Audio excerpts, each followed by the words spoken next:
Hello everyone, welcome to my channel goodness pharmacy. तो आज का जो वीडियो लेक्चर है वो फोर्थ सेम स्टूडेंट्स के लिए है, फार्माकोलॉजी फर्स्ट से। जैसा कि हमने इसके कुछ वीडियो लेक्चर्स जो हैं वो अपलोड भी कर दिए हैं। यूनिट 1 हमने स्टार्ट किया था जिसमें हमने introduction to pharmacology and second lecture था हमारा रूट ऑफ ड्रग एडमिनिस्ट्रेशन।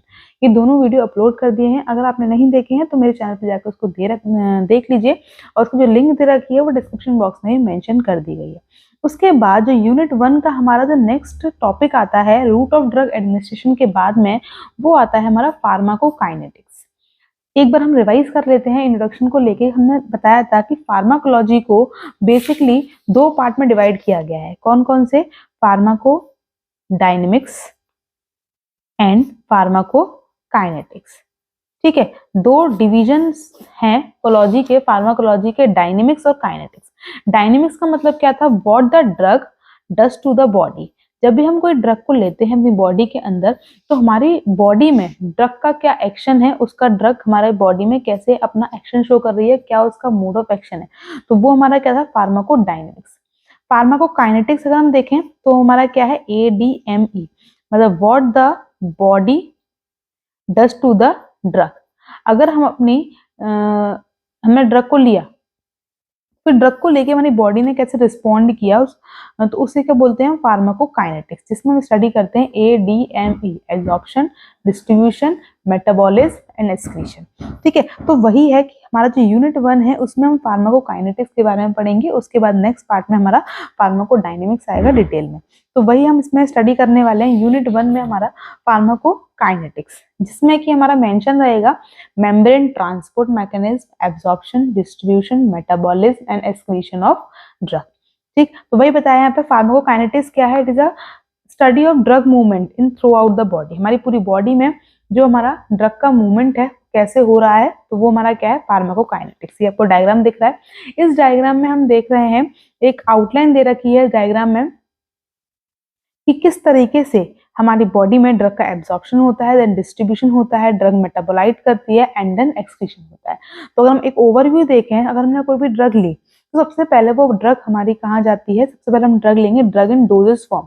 हमने किसी भी डोजेस फॉर्म में, टैबलेट फॉर्म में, कैप्सूल फॉर्म में, सिरप फॉर्म में, किसी भी डोजेस फॉर्म में हमने ड्रग को लिया, वो ड्रग हमारी बॉडी में जाएगी। सबसे पहले स्टमक में जाएगी, अगर हम ओरल ड्रग की बात कर रहे हैं।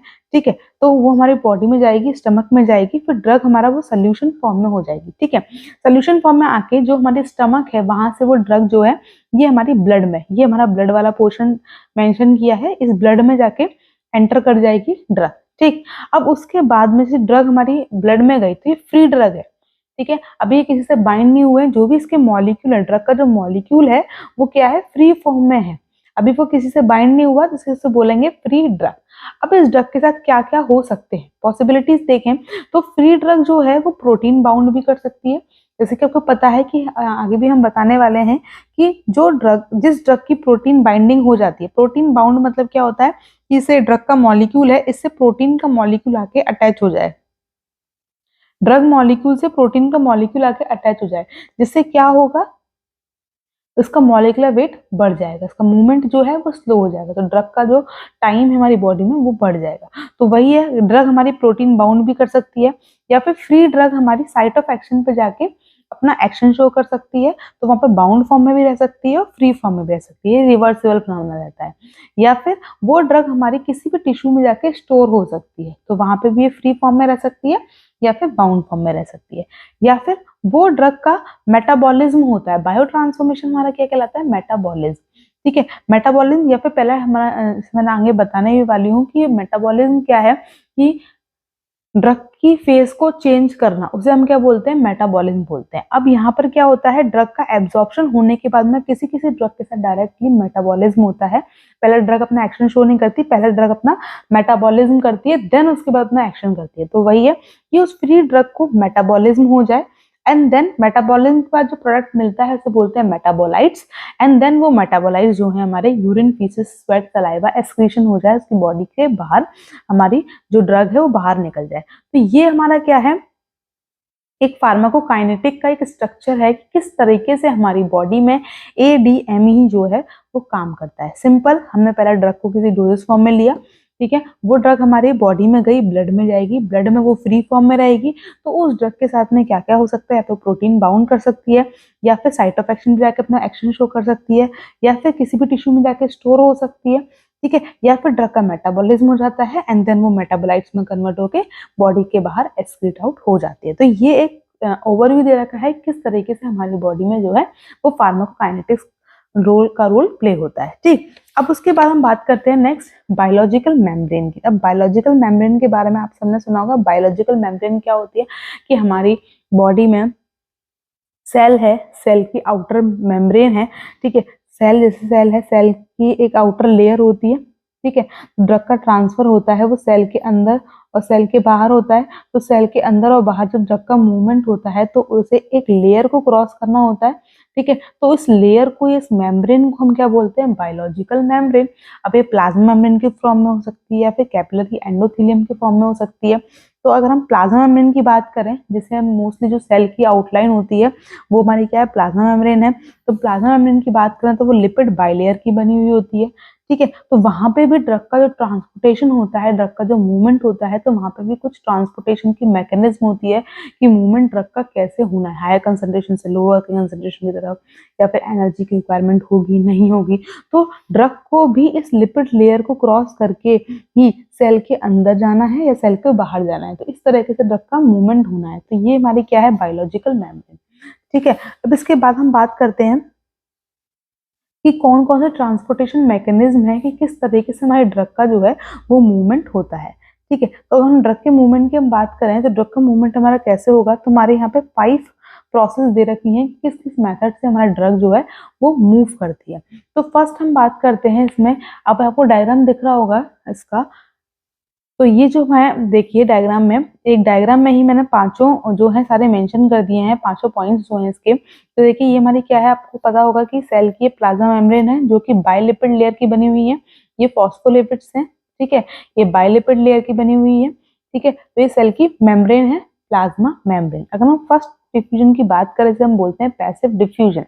पैसिव डिफ्यूजन में क्या होता है कि सिंपल हमारी ड्रग जो है वो हायर कंसंट्रेशन से लोअर कंसंट्रेशन की तरफ मूव करती है। मतलब जैसे ये हमारी ड्रग का कंसंट्रेशन बाहर ज्यादा है और सेल के अंदर वाला पार्ट है, ये एक्स्ट्रा सेलुलर फ्लूइड है, सेल के बाहर वाला पार्ट है, ये सेल के अंदर वाला पार्ट है, इसे हम बोलते हैं साइटोसोल, ठीक। तो अगर हमारी सेल की कंसंट्रेशन सेल के बाहर ज्यादा है, ड्रग की कंसंट्रेशन बाहर हायर कंसंट्रेशन है, यहाँ पे हमारी हाई कंसंट्रेशन है और यहाँ पे हमारी लो कंसंट्रेशन है।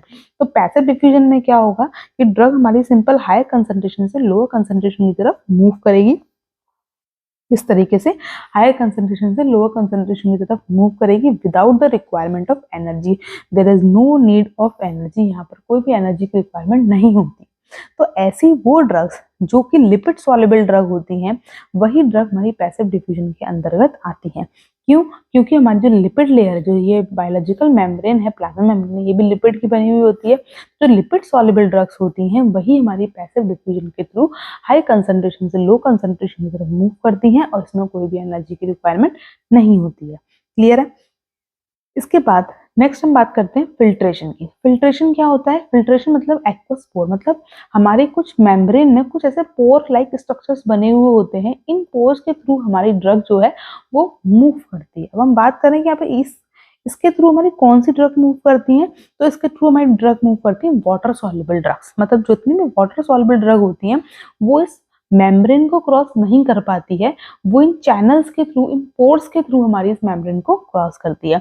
तो वही है कि इसमें भी जो मूवमेंट होता है वो हाई कंसंट्रेशन से लो कंसंट्रेशन की तरफ होगा, कोई भी एनर्जी रिक्वायरमेंट नहीं होगी, लेकिन कौन सी ड्रग्स होंगी? वाटर सॉल्युबल ड्रग्स होंगी। और किसके थ्रू मूवमेंट होगा? हमारे इन चैनल्स के थ्रू मूवमेंट होता है, तो वो हमारा क्या कहलाता है? फिल्ट्रेशन। क्लियर है? इसके बाद यहाँ पे एक नोट दे रखा है, there is no pore in the endothelial of capillaries entry in the CNS. मतलब अगर हम बात करें कि आपने सुना होगा कि हमारे ब्रेन में जो सारी ड्रग होती हैं वो क्रॉस नहीं कर पाती हैं।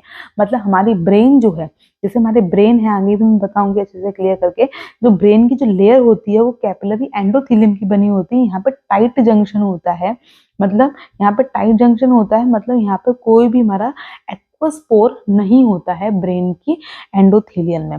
तो यहाँ पर जो होती हैं केवल लिपिड सॉल्युबल ड्रग ही हमारी ब्रेन के अंदर क्रॉस कर पाती हैं। ये हमारा ब्रेन है तो केवल लिपिड सॉल्युबल ड्रग ही हमारी ब्रेन के अंदर क्रॉस कर पाती हैं।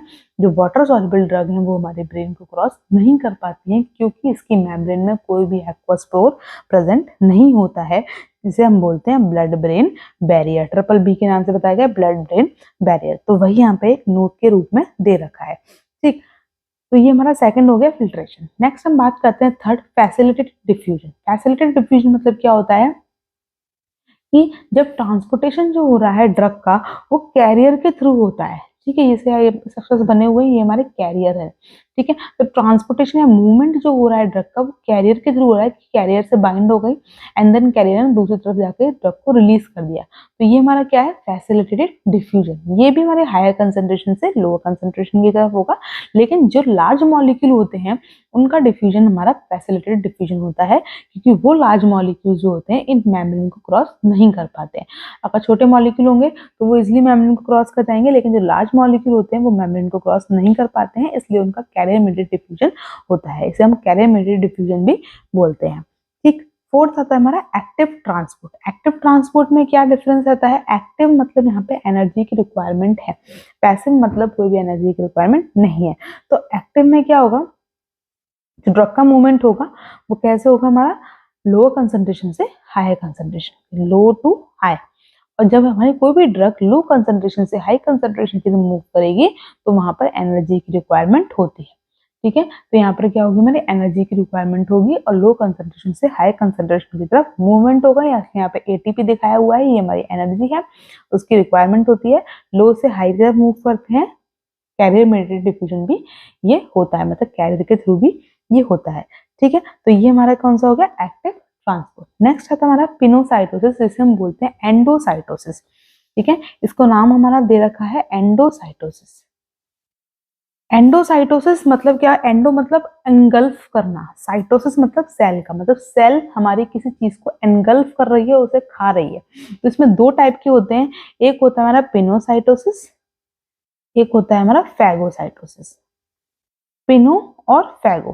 ठीक है, पिनो मतलब क्या होता है, सेल ड्रिंकिंग, और फैगो मतलब क्या होता है, सेल ईटिंग। ठीक है, अगर हमारा कोई मॉलिक्यूल सॉलिड फॉर्म में है तो सेल क्या करेगी, उसको ईट करेगी, तो उसे हम बोलेंगे फैगोसाइटोसिस, अगर वो मॉलिक्यूल जो हमारा सॉलिड फॉर्म में है। अगर वो मॉलिक्यूल हमारा लिक्विड फॉर्म में है तो सेल क्या करेगी, उसको ड्रिंक करेगी, तो उसे बोलेंगे हम पिनोसाइटोसिस, सेल ड्रिंकिंग। जैसा कि यहाँ पे दिखाया गया है, ये हमारी सेल है, ये एनगल्फ कर रही है। ठीक है, कोई ड्रग मॉलिक्यूल है उसे ले लेगी, एनगल्फ कर लेगी और दूसरी तरफ उसको रिलीज कर देगी साइटोसोल में, तो वो हमारा क्या है, एंडोसाइटोसिस का पार्ट है। तो ये दो टाइप के हमारे फैगोसाइटोसिस और पिनोसाइटोसिस। फैगो मतलब सेल ईटिंग, पिनो मतलब सेल ड्रिंकिंग, जैसे कि यहाँ पे दिखाया गया है इसमें। ठीक है, जैसे यहाँ पे पूरा डिटेल में दे रखा है, नोट्स जो है आपको ग्रुप में शेयर हो जाएंगे, तो वहां से आप डाउनलोड कर सकते हैं। तो यहाँ पे दे रखा है facilitated diffusion, active transport and pinocytosis. ठीक है, तो आई होप आपको ये क्लियर हुआ होगा। सिंपल, ये तो बेसिक था कि किस तरीके से ड्रग का मूवमेंट होता है हमारी बॉडी में, हमारे सेल के अंदर, सेल के बाहर ड्रग हमारी किस फिनोमेना से मूव करती है। ठीक है, तो ये तो हमारा बेसिक था जो कि इसमें था, हमने बताया एब्जॉर्प्शन के बारे में। इसके बाद नेक्स्ट हम बात करते हैं, सबसे पहले हम बताएंगे एब्जॉर्प्शन ऑफ ड्रग, जो हमारी फार्माकोकाइनेटिक का पहला पैरामीटर है कि ड्रग का एब्जॉर्प्शन कैसे होता है। अब एब्जॉर्प्शन होता क्या है, सबसे पहले it is a movement of drug from site of administration to systemic circulation. मतलब ड्रग का मूवमेंट, जहां हमने ड्रग को दिया है, साइट ऑफ एडमिनिस्ट्रेशन मतलब उसे ओरल लिया है या पेरेंटरल लिया है, तो जहां से हमने ड्रग को लिया है वहां से लेके ब्लड में पहुंचने तक, सिस्टमिक सर्कुलेशन मतलब क्या होता है, हमारा ब्लड। ठीक है, ब्लड में पहुंचने तक का जो मूवमेंट है, जो रास्ता है, वो हमारा क्या कहलाता है, एब्जॉर्प्शन। मतलब हमने ड्रग को लिया, वहां से लेके ड्रग हमारे ब्लड में पहुंची, वो वाला जो फिनोमेना है वो हमारा क्या कहलाता है, एब्जॉर्प्शन ऑफ ड्रग। क्लियर है? अब यहाँ पर एक डायग्रामेटिक व्यू दे रखा है, इसलिए इस डायग्राम के थ्रू ये बताया गया है किस तरीके से हमारी बॉडी में ड्रग का एब्जॉर्प्शन होता है अगर हम ड्रग को डिफरेंट रूट से लेते हैं, या फिर ड्रग हमारे ब्लड में पहुंचने के बाद कैसे कैसे मूव करती है। ठीक है, अगर आपको समझ में आ रहा होगा तो ये हमारा ब्रेन है, लंग्स है, ये हार्ट है, लिवर है, ये हमारा जीआईटी ट्रैक्ट है। और ये रेस्ट ऑफ द पार्ट है, लिम्स है, अपर लिम्स है, टिश्यूज है, ठीक है। और इसको ही जूम करके यहाँ पे लंग का दिखाया गया है। तो सबसे पहले हम बात करते हैं, अगर हम ड्रग को ओरली ले रहे हैं, ठीक है, ये हमारे इंटेस्टाइन है, इंटेस्टाइन स्टमक है, इंटेस्टाइन है, ये हमारा जीआईटी वाला पार्ट है। अगर हमने ड्रग को ओरल लिया, ठीक है, तो ओरल लेने के सबसे ड्रग हमारी कहाँ जाती है, इंटेस्टाइन में जाएगी। इंटेस्टाइन से ड्रग का एब्जॉर्प्शन होगा, ठीक है। इंटेस्टाइन से ड्रग हमारी पोर्टल वेन के थ्रू लिवर में जाती है, एंड देन लिवर से वो कहाँ जाती है, ब्लड में। तो ये हमारा सिस्टेमिक सर्कुलेशन हो गया, ब्लड में गई, ठीक है। तो इंटेस्टाइन से ड्रग हमारी कहाँ गई, लिवर में गई, लिवर से हमारी कहाँ गई, ब्लड में गई। अब ब्लड में जाने के बाद क्या होगा,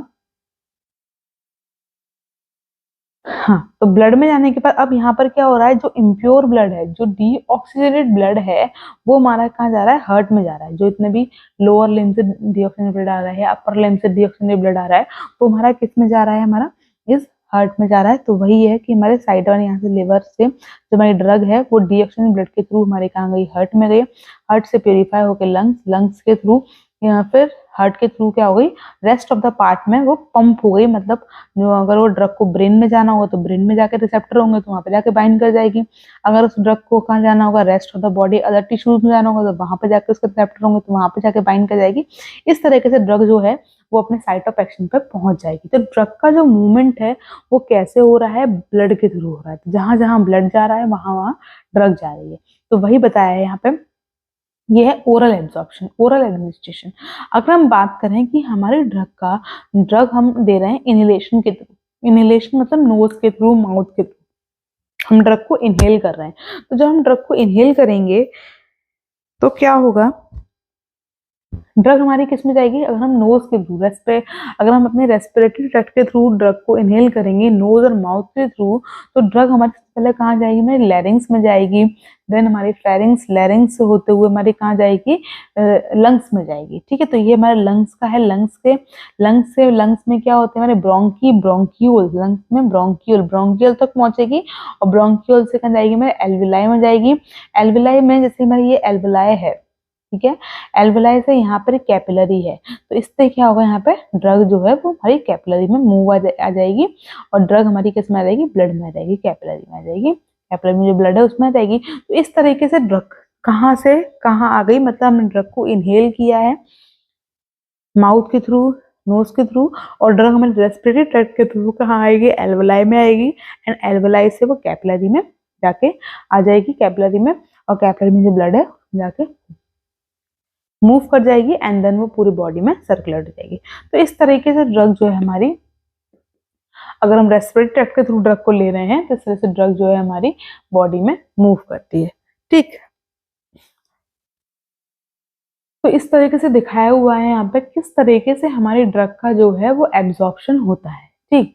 अब यहाँ पे जैसे यही बताया है, यही पूरा इसमें लिखा हुआ है फ्लो चार्ट के फॉर्म में कि absorption of drug after oral administration. जो हमने ड्रग ओरली ली है वो पहले कहाँ गई, इंटेस्टाइन में गई, देन लिवर में गई, देन ब्लड में पूरा सर्कुलेट हो गई, ठीक है। तो इस तरीके से यहाँ पे दिखाया गया absorption of drug by oral administration. उसके बाद नेक्स्ट हमारा जो दिखाया गया है यहाँ पे through sublingual absorption of drug. Sublingual absorption क्या होता है, सबलिंगुअल मतलब क्या हो गया कि जो भी ड्रग हमारे टंग के नीचे रखी जाती है उन्हें बोलते हैं sublingual route of administration. Route of administration बता भी चुकी हूँ मैं, रूट ऑफ एडमिनिस्ट्रेशन में सबलिंगुअल रूट रहता है, टंग के नीचे हमारे ड्रग को एडमिनिस्टर किया जाता है, ठीक है। तो यहाँ पर क्या होगा, अब टंग के नीचे क्या होता है, टंग के नीचे बहुत ज्यादा कैपिलरीज की सप्लाई होती है, ब्लड सप्लाई बहुत अच्छी होती है। तो अगर हम टंग के नीचे उसको रखते हैं तो वहां पे क्या रहेगी, बकल म्यूकोसा रहेगी, बकल म्यूकोसा ड्रग हमारी बकल वेन में जाएगी, वहां से एब्जॉर्ब हो जाएगी सिस्टेमिक सर्कुलेशन से हार्ट में, देन बॉडी टिश्यूज में। तो इस तरीके से हमारा सबलिंगुअल रूट से ड्रग का एब्जॉर्प्शन होता है।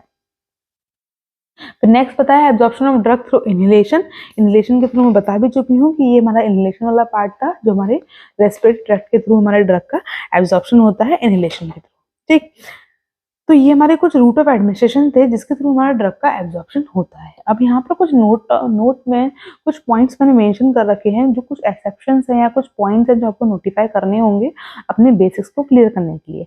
देखिए फर्स्ट पॉइंट है ऐसे, ड्रग नॉट एब्जॉर्ब और poorly absorb after oral administration due to. अब जैसे कुछ ड्रग्स ऐसी होती हैं वो पुअरली एब्जॉर्ब होती हैं या फिर बॉडी में एब्जॉर्ब नहीं होती है, तो उनका कोई रीजन होता है कि ड्रग का एब्जॉर्प्शन प्रॉपर, जैसे हमने 100 mg ड्रग ली, ठीक है।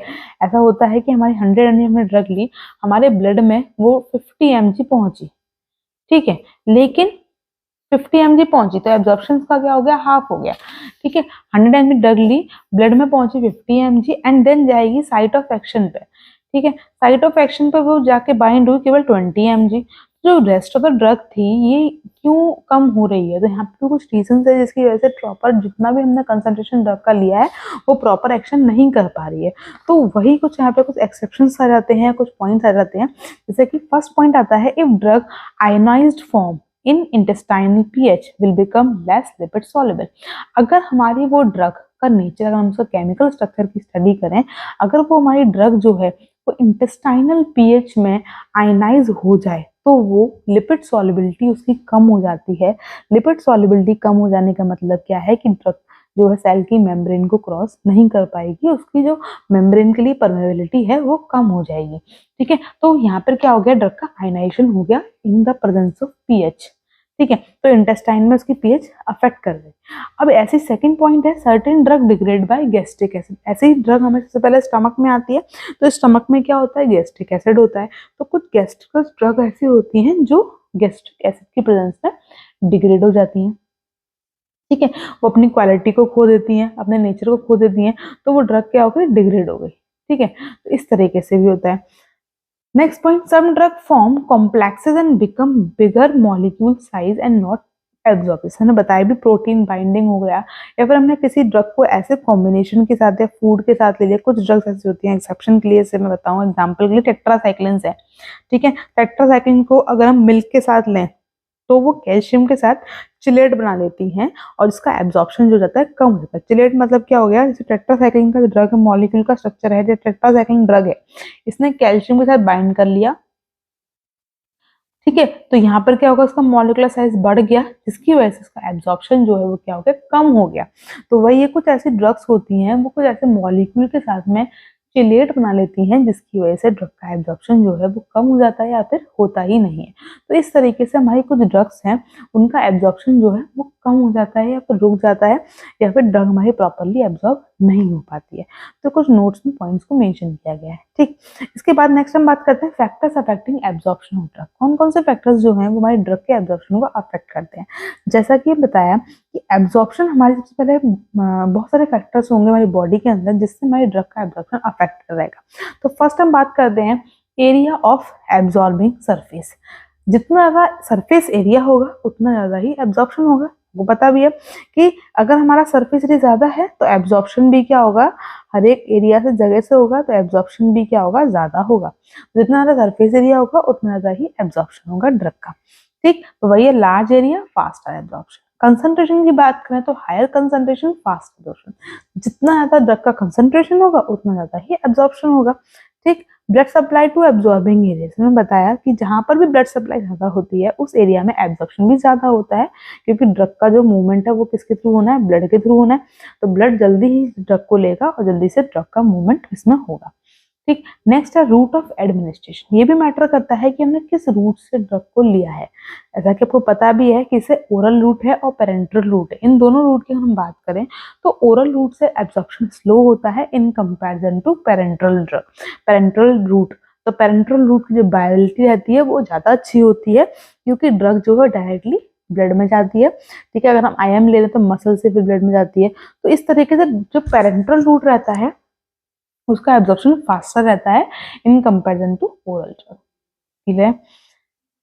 नेक्स्ट है जीआईटी मोटिलिटी। जीआईटी मोटिलिटी मतलब क्या होगा कि हमारा जो जीआईटी ट्रैक्ट है, स्टमक है, उसमें कितना मोटिलिटी हो रहा है, इंटेस्टाइन में कितना मोटिलिटी हो रहा है। अगर ज्यादा मोटिलिटी होगा तो हमारा जो कॉन्टेक्ट टाइम है ड्रग का वो कम हो जाएगा, क्योंकि ड्रग जल्दी आगे बढ़ जाएगी, जल्दी मूव कर जाएगी। जैसे मान लीजिए इंटेस्टाइन है हमारी, ठीक है। तो इंटेस्टाइन में अगर हमारी मोटिलिटी ज्यादा है, ठीक, अगर इंटेस्टाइन में मोटिलिटी ज्यादा हो रही है, मूवमेंट ज्यादा हो रहा है, कॉन्ट्रैक्शन रिलैक्सेशन ज्यादा हो रहा है इंटेस्टाइन में, तो क्या होगा उससे कि एब्जॉर्प्शन जो कांटेक्ट टाइम है वो क्या हो जाएगा, कम हो जाएगा। ड्रग जल्दी मूव कर जाएगी आगे, जल्दी मूव कर जाएगी तो ड्रग ब्लड में लेस अब्जॉर्ब होगी इंटेस्टाइन से। तो वही है, जितनी ज्यादा जीआईटी मोटिलिटी होगी उतना ही कम एब्जॉर्प्शन होगा, क्लियर है।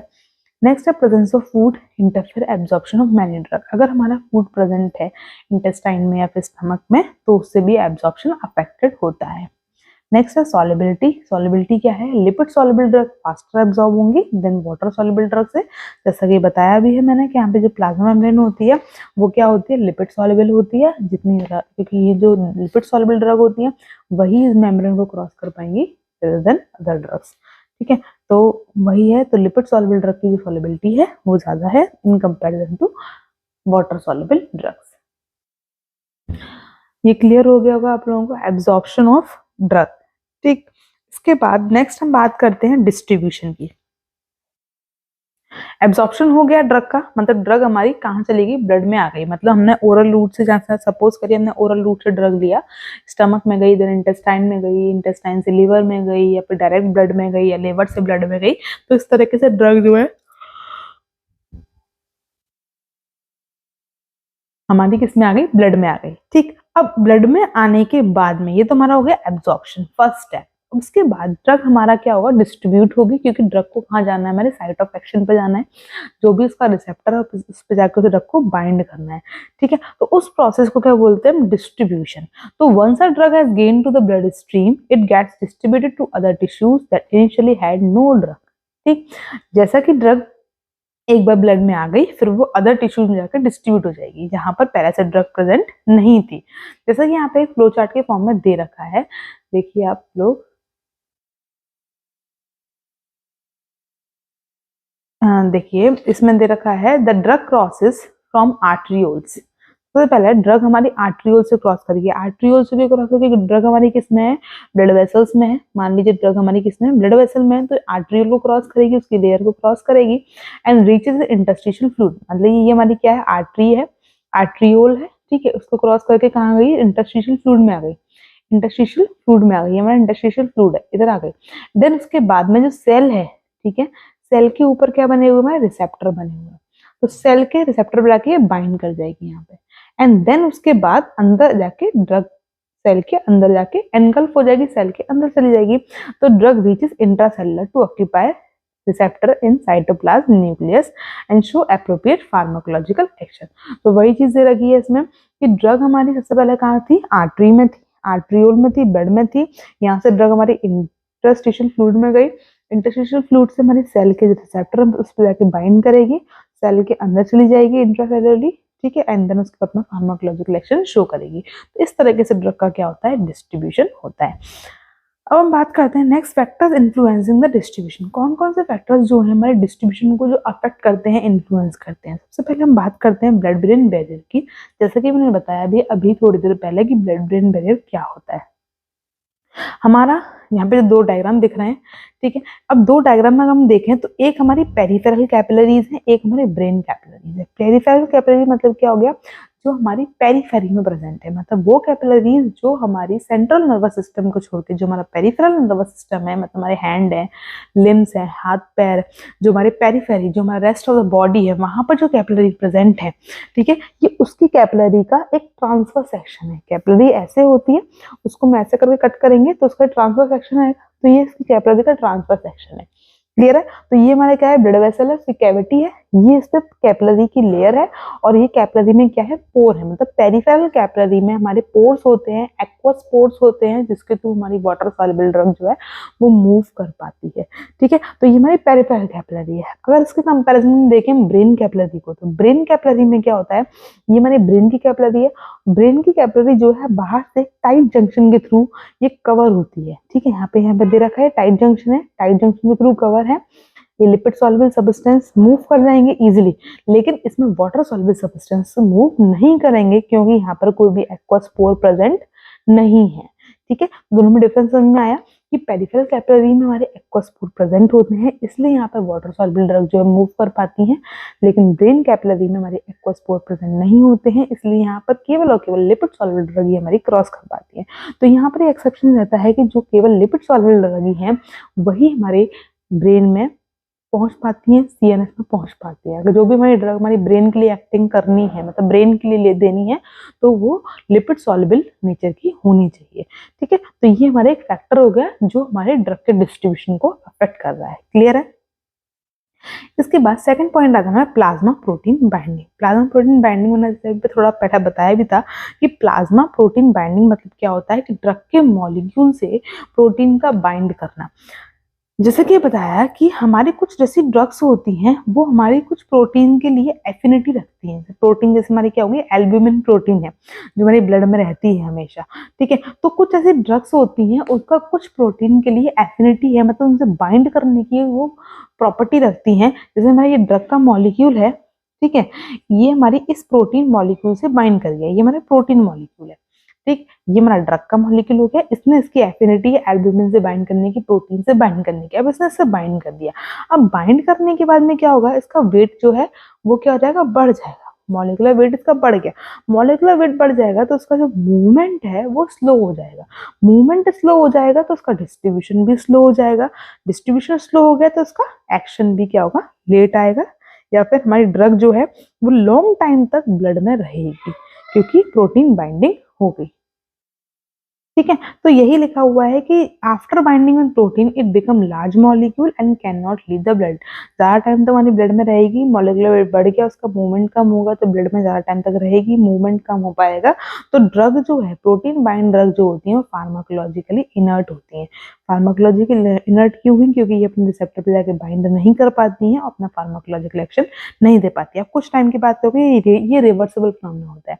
प्रोटीन से बाइंड हो गई, कुछ टाइम के बाद क्या होगा, प्रोटीन से डिटैच हो जाती है, हट जाती है, ड्रग का मॉलिक्यूल जाके अपने साइट ऑफ एक्शन पे बाइंड कर जाता है, अपना एक्शन शो कर देता है। तो इस तरीके से यहाँ पर क्या होता है, ये मॉलिक्यूल जो है अटैच हो जाते हैं। तो यहाँ पे देखिए, protein bound drug does not cross blood brain barrier. Protein bound drug जो होती हैं वो हमारे ब्लड ब्रेन बैरियर को क्रॉस नहीं कर पाती हैं, प्लेसेंटल बैरियर को क्रॉस नहीं करती हैं, नॉट मेटाबोलाइज और एक्सक्रीट, ना ही मेटाबोलाइज होती हैं और ना ही एक्सक्रीटेड होती हैं, ठीक है। तो ये कुछ प्रॉपर्टीज दे रखी हैं प्लाज्मा प्रोटीन बाइंडिंग की। आई होप आपको क्लियर हुआ होगा प्लाज्मा प्रोटीन बाइंडिंग क्या होती है, ठीक। इसके बाद नेक्स्ट पॉइंट पे हम बात करते हैं, इसके बाद थर्ड फैक्टर आता है हमारे डिस्ट्रीब्यूशन का, वो आता है रीडिस्ट्रीब्यूशन ऑफ ड्रग। रीडिस्ट्रीब्यूशन, नाम से पता चल रहा है, री मतलब दोबारा से, डिस्ट्रीब्यूशन होना ड्रग का, मतलब ड्रग हमारी एक बार साइट ऑफ एक्शन पे पहुंच गई, ठीक है, एक बार ड्रग ने अपना एक्शन शो कर लिया, उसके बाद में ड्रग हमारी किसी और बॉडी पार्ट में जाके स्टोर हो जाएगी एंड देन थोड़ी देर के बाद फिर से वहां से रिलीज होके फिर से अपना एक्शन शो करेगी। तो उसे बोलते हैं रीडिस्ट्रीब्यूशन। द ड्रग का स्टोरेज हो गया हमारी बॉडी के फैट में, टिश्यू में या किसी भी फॉर्म में, एंड देन उसके बाद वो दोबारा से रिडिस्ट्रीब्यूट होकर बॉडी के अंदर, तो वो हमारा क्या कहता है, रीडिस्ट्रीब्यूशन ऑफ ड्रग। तो वही takes place high lipid soluble drug. ऐसा इसलिए होता है हाई लिपिड सॉल्युबल ड्रग, मतलब जो ड्रग बहुत ज्यादा लिपिड सॉल्युबल होती है, मतलब फास्ट एक्शन करेंगे। मतलब जैसे एग्जांपल के यहाँ पे दे रखे हैं, यहाँ पे थायोपेंटोन। थायोपेंटोन जो है उसका ब्रेन में जल्दी से जाएगी, रैपिडली एक्शन शो करती है, जनरल एनेस्थीसिया के लिए दी जाती है थायोपेंटोन, ठीक। थायोपेंटोन जो है हमारे जनरल एनेस्थीसिया के लिए दी जाती है, ब्रेन में एक्शन करती है। थायोपेंटोन देंगे तो इमीडिएटली हमारे ब्रेन में जाएगी, एक्शन शो करेगी और इमीडिएटली अपना ब्रेन को लीव कर देगी। शॉर्ट एक्शन होता है उसका, ठीक है। तो इमीडिएटली ब्रेन को लीव कर देगी और जाके हमारे फैटी टिश्यू में जाके डिपॉजिट हो जाएगी, जो हमारे फैटी टिश्यूज हैं उसमें जाकर डिपॉजिट हो जाएगी, ठीक है। And then short duration of action is due to rapid redistribution, मतलब 15 से 20 मिनट में वो ड्रग अपना एक्शन शो करके टिश्यूज में जाकर डिपॉजिट हो जाती है। अब ऐसा भी नहीं है कि 15 से 20 मिनट के बाद हम उस ड्रग को रिपीट दे दें, रिपीट नहीं दे सकते क्योंकि ड्रग का जो है वो फैट में सैचुरेशन होता है। ड्रग तो हमारी बॉडी के अंदर ही है, ड्रग का रिलीज तो हुआ नहीं, एक्सक्रीशन तो हुआ नहीं है, तो ड्रग हमारी फैट में जाके डिपॉजिट हो गई है। एंड ड्रग को हम दोबारा से देंगे तो ड्रग हमारी फिर से फैट में जाके सैचुरेट कर हो जाएगी और कुछ टाइम के बाद क्या होगा, उसका लीकेज हो जाएगा हमारी ड्रग का, एंड देन उसके बाद टॉक्सिसिटी हो जाएगी उस ड्रग की और प्रोलॉन्ग एपोनिया मतलब डिफिकल्टी इन ब्रीदिंग, ठीक है। तो इस तरीके से हमारे कुछ साइड इफेक्ट देखने को मिलते हैं। तो इसी तरह से कुछ ड्रग के साइड इफेक्ट देखने को मिलते हैं। कुछ ड्रग्स ऐसी होती हैं इनका रीडिस्ट्रीब्यूशन हो जाता है, कुछ ड्रग हमारी बॉडी में रहकर डिपॉजिट हो जाती हैं, टिश्यूज में डिपॉजिट हो जाती हैं, लॉन्ग टाइम तक हमारी बॉडी में परसिस्ट करती हैं, जिसकी वजह से हमारी बॉडी में साइड इफेक्ट देखने को मिलते हैं, ठीक। तो ये हमारा रीडिस्ट्रीब्यूशन भी एक फैक्टर है जो हमारे डिस्ट्रीब्यूशन को अफेक्ट करता है। इसके बाद नेक्स्ट आता है हमारा पैसेज अक्रॉस प्लेसेंटा। आपने सुना भी होगा कि हमारी बॉडी में दो तरीके के बैरियर होते हैं, एक होता है हमारा ब्लड ब्रेन बैरियर, एक होता है हमारा प्लेसेंटल बैरियर, ठीक। ब्लड ब्रेन बैरियर में बताया, जैसे मैंने बताया ब्लड ब्रेन बैरियर के बारे में, ये हमारा ब्लड ब्रेन बैरियर के बारे में था, ठीक, जिसकी वजह से जिसपे केवल लिपिड सॉल्युबल ड्रग ही हमारी क्रॉस कर पाती है। ऐसा ही हमारा एक प्लेसेंटल बैरियर होता है। प्लेसेंटा कहाँ होता है? मदर से फीटस के बीच में एक लिंक होता है, ठीक है। जो प्रेग्नेंट मदर्स होती हैं उससे फीटस के बीच में एक लिंक होता है प्लेसेंटा के थ्रू, जिसके थ्रू हमारे फीटस को पूरा फूड न्यूट्रिशन मदर से मिलता है, ठीक है। तो वो हमारा क्या है, बैरियर का काम करता है, मदर से फीटस के बीच में एक लिंक करता है कि प्लेसेंटा भी सारी ड्रग्स को अलाउ नहीं करता कि सारी ड्रग्स उसकी फीटस तक पहुंच पाए, तो उसे बोलते हैं प्लेसेंटल बैरियर, ठीक। एक ऐसा बैरियर जिससे हमारी सारी ड्रग्स जो है वो फीटस तक क्रॉस नहीं कर पाती है। ऐसा बैरियर जिससे हमारी सारी ड्रग्स जो है फीटस तक क्रॉस नहीं कर पाती हैं, तो वो हमारा क्या होगा? Placental barrier. तो सेम चीज यहाँ पे वही रखिए, placental membrane are lipophilic restricted to hydrophilic drugs. Placental barrier हमारा वो भी लिपोफिलिक होता है, केवल लिपिड सॉल्युबल ड्रग इसको क्रॉस कर पाती है, वाटर सॉल्युबल ड्रग्स को क्रॉस नहीं कर पाती है। क्लियर है? ऐसा ही यहाँ पर नेक्स्ट है हमारा टिश्यू स्टोरेज। टिश्यू स्टोरेज क्या होता है? ड्रग में also accumulate in their tissues. जैसा मैंने बताया अभी कि हमारी कुछ ड्रग्स ऐसी होती हैं जो हमारे टिश्यूज में जाके एक्यूमुलेट हो जाती हैं और टॉक्सिसिटी शो करती हैं अगर ये बॉडी में हमारी लॉन्ग टर्म तक रहती हैं। एग्जाम्पल के लिए टेट्रासाइक्लिन्स। टेट्रासाइक्लिन एंटीबायोटिक्स होती हैं, जैसे डॉक्सीसाइक्लिन आता है इसका एग्जाम्पल में, तो ये एंटीबायोटिक है, ठीक है। तो ये इसकी अगर टॉक्सिसिटी हो जाए तो बोन और टीथ में डिस्कलरेशन होता है। Tetracycline on bone and teeth, मतलब टेट्रासाइक्लिन अगर हमारी बॉडी में टॉक्सिसिटी शो करती है तो डिस्कलरेशन कर देती है टीथ का, या फिर बोन टीथ में जाके एक्यूमुलेट हो जाती है। क्लोरोक्वीन ऑन रेटिना ऑफ आई। अगर हम क्लोरोक्वीन मलेरिया में देते हैं, एंटी मलेरियल ड्रग है, तो ये हमारी आई की जो रेटिना होती है वहां पर जाके एक्यूमुलेट हो जाती है। तो इस तरीके से जो है इसका टिश्यूज में स्टोरेज होने लगता है। तो ये अगर हमारी ड्रग जो है प्रॉपर्ली डिस्ट्रीब्यूट नहीं हुई और हमारे टिश्यू में जाके स्टोर हो गई, ठीक है, तो ये हमारे डिस्ट्रीब्यूशन को जो है वो क्या किया? अफेक्ट किया कि ड्रग हमारे साइट ऑफ एक्शन पर ना पहुंच के पहले टिश्यू में जाके स्टोर हो गए। तो ये हमारा टिश्यू स्टोर, तो ये कुछ फैक्टर्स थे जो हमारे डिस्ट्रीब्यूशन को अफेक्ट करते हैं, जैसा कि blood brain barrier, plasma protein binding, placental barrier, redistribution and tissue storage, ठीक है। तो ये हमारा था आपका डिस्ट्रीब्यूशन के बारे में। एब्जॉर्प्शन एंड डिस्ट्रीब्यूशन इस वीडियो लेक्चर में हमने कंप्लीट किया है। इसके नेक्स्ट लेक्चर में हम कंप्लीट करेंगे मेटाबॉलिज्म एंड एक्सक्रीशन, जो कि बहुत ब्रीफ में भी है और बहुत बड़ा टॉपिक भी है और इम्पोर्टेंट भी है एग्जाम के लिए। तो आप चैनल में बने रहिए। इसके जो नोट्स हैं वो मैं टेलीग्राम चैनल पर गुडनेस फार्मेसी के नाम से चैनल बना हुआ है, उस पर शेयर कर दूंगी। जो भी स्टूडेंट्स को नोट्स चाहिए तो वहां से वो डाउनलोड कर लें। इसकी लिंक जो है टेलीग्राम ग्रुप की वो मेरे डिस्क्रिप्शन बॉक्स में दे रखी है। अगर आपने चैनल को सब्सक्राइब नहीं किया है, चैनल को सब्सक्राइब कर दीजिए। वीडियो अच्छी लगे तो वीडियो को लाइक कर देना। चलिए मिलते हैं नेक्स्ट लेक्चर में नई वीडियो के साथ। तब तक के लिए गुड बाय।